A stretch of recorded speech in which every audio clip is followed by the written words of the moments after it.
We are officially in our campaign window here in Alberta, and it's a big window, a bay window. We have to have our elections held between March 1st, 2019, we're already past that, and May 31st, 2019, and we need to have a 28-day campaign. Now, we aren't officially campaigning in Alberta yet, but that hasn't stopped the parties from doing it. But only one party is campaigning with my money. And joining me now to talk about the state of the election campaign that isn't quite yet is my friend William McBeath from Save Calgary. Thanks for coming on, William. Oh, it's always a pleasure to be here. Now, I was thinking, who would know, and I don't want to toot my own horn here, but I'm gonna, who would know as much about this stuff as I do, that we would have an engaging 20-minute conversation, and you were the first guy that popped into my mind.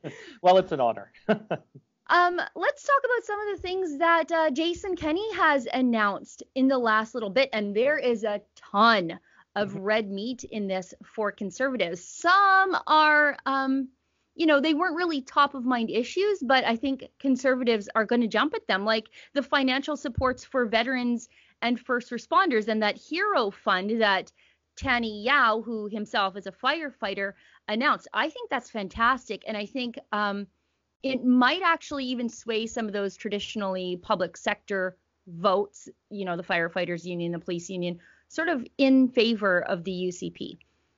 I think it's interesting that Jason Kenney has chosen to put out quite as much policy as he has before an election gets going.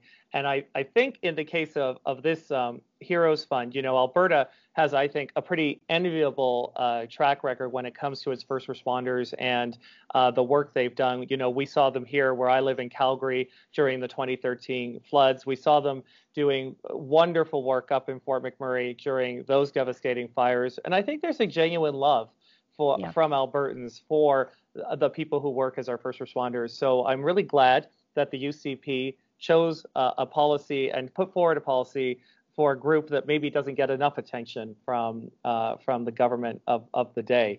But certainly that's just one of an entire range of policy that Jason's put out over the past few weeks, and he shows no signs of slowing down on the policy front. So I guess every day we wait to see what comes next.